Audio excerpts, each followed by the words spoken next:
सुप्रभात बच्चों, आज हम आपकी पाठ्य पुस्तक हिंदी के पाठ 24 का अध्ययन करेंगे, जिसका शीर्षक है संवाद लेखन।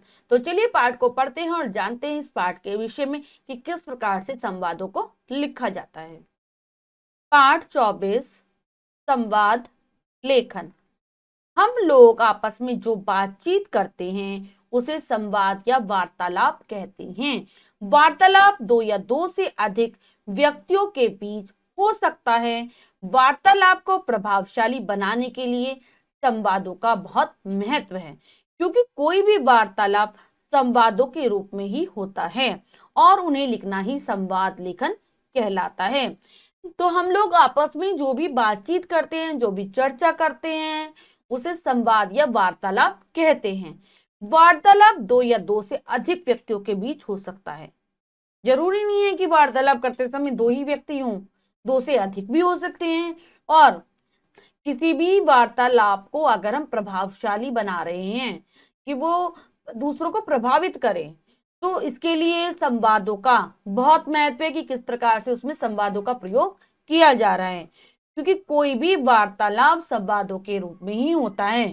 संवादों के रूप में यानी कि एक व्यक्ति बोलता है, दूसरा व्यक्ति सुनता है, फिर दूसरा व्यक्ति बोलता है और पहला व्यक्ति सुनता है। यही संवाद हो गए, यही वार्तालाप हो गया। और उनकी आपस की बातचीत को जब हम लिखित रूप प्रदान कर देते हैं तो उसे हम कहते हैं संवाद लेखन। यानी कि उनके आपस के वार्तालाप को हम लिखित रूप देते हैं तो वही संवाद लेखन है। संवाद लेखन के समय निम्नलिखित बातों का ध्यान रखना चाहिए। जब भी हम संवादों को लिख रहे हो तो उसके लिए हमें कुछ बातों का ध्यान रखना आवश्यक होता है, और वो बातें हैं: संवादों की भाषा सरल और स्पष्ट हो तथा संवाद संक्षिप्त व प्रभावशाली हो। जो भी हम संवाद लिखने जा रहे हैं उसकी भाषा एकदम सरल होनी चाहिए, सामान्य होनी चाहिए और स्पष्ट होनी चाहिए, यानी कि दूसरों को वो बात समझ में आ सके। साथ ही साथ ये बात भी ध्यान रखने की होती है कि संवाद बहुत छोटे छोटे लिखे जाएं, लेकिन वो प्रभावशाली हो। संवाद रोचक और चुस्त हों तथा विषय को गति देने वाले भी हों। तो संवादों का जब प्रयोग किया जाए तो उनमें रोचकता होनी चाहिए कि वो सुनने में, वो पढ़ने में एकदम रोचक लगे, सभी का ध्यान उनकी तरफ आकर्षित हो। और साथ ही साथ जो विषय पर, जिस बात पर संवाद चल रहे हैं, वो ऐसे हो कि वो विषय को आगे बढ़ाने वाले हों। ये नहीं कि वो धीरे धीरे बोलकर वो विषय वहीं पर अटक जाए, उसको गति देने वाले हों।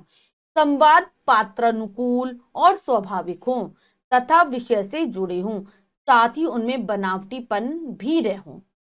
तो जो भी संवाद लिखे जाएं वो पात्रों के हिसाब से, यानी कि संवाद में जो बोलने वाला व्यक्ति है, जो सुनने वाले व्यक्ति हैं, या फिर जो आपस में बातचीत करने वाले जो भी व्यक्ति हैं, उनके पात्रों का ध्यान रखा जाए और उसी हिसाब से संवादों का लेखन किया जाए।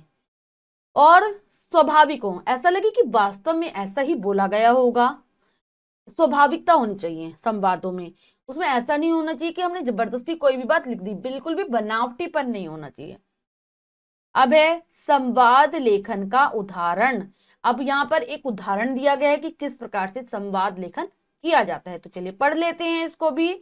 निर्भीक बालक और डाकू में संवाद। तो यहाँ पर एक निर्भीक बालक यानी कि जिस बालक को बिल्कुल भी डर नहीं लगता, भय नहीं लगता, वो बालक है, और एक डाकू के बीच आपस में जो बातचीत हो रही है उसको दिखाया गया है। तो चलिए देखते हैं। डाकू: तेरे पास कुछ है?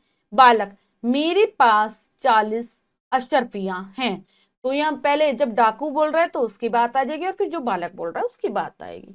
डाकू फिर कहता है: अशर्फियां, बता तूने वे कहाँ छिपा रखी हैं? बालक: वे मेरी सदरी के अस्तर में छिपी हैं। डाकू: अशर्फियों को अस्तर में छिपाने का उपाय तुझे किसने बताया? बालक: मेरी माँ ने। उसने इन्हें सदरी के अस्तर में इस प्रकार सिल दिया कि किसी की नजर इन पर ना पड़े। डाकू: तो तूने इनका पता क्यों बता दिया? बालक: मैं झूठ कैसे बोलता?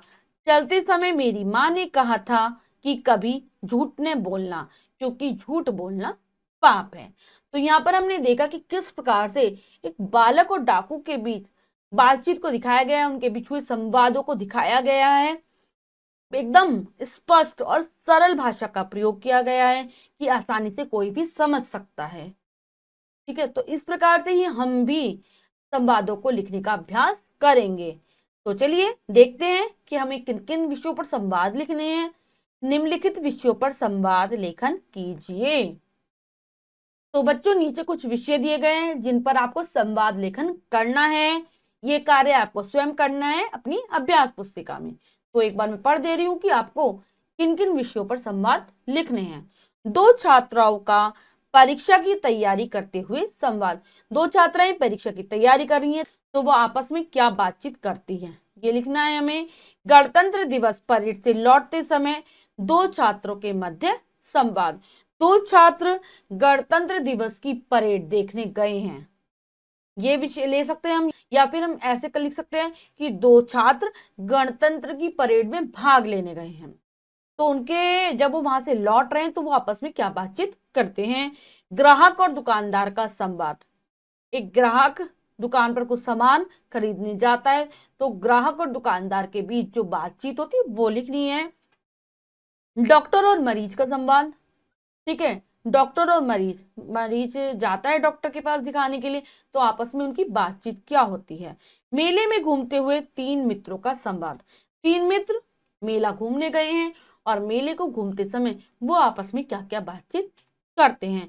तो आप ध्यानपूर्वक इन संवादों को लिखने का कार्य करेंगे। तो बच्चों आज हमने जाना पाठ के माध्यम से कि किस प्रकार से संवादों को लिखा जाता है। ये भी हिंदी साहित्य की एक महत्वपूर्ण, हम कह सकते हैं महत्वपूर्ण चीज है ये, जिसके द्वारा हम किसी भी तथ्य को, किसी भी बात को अच्छी प्रकार से प्रकट करना सीख जाते हैं। आशा करती हूँ आपको यह पाठ अच्छे से समझ में आया होगा। आप पाठ को फिर से उच्चारण के साथ पढ़कर समझने की कोशिश करेंगे। मिलते हैं अगली कक्षा में नए पाठ के साथ। तब तक के लिए स्वस्थ रहिए, प्रसन्न रहिए। धन्यवाद।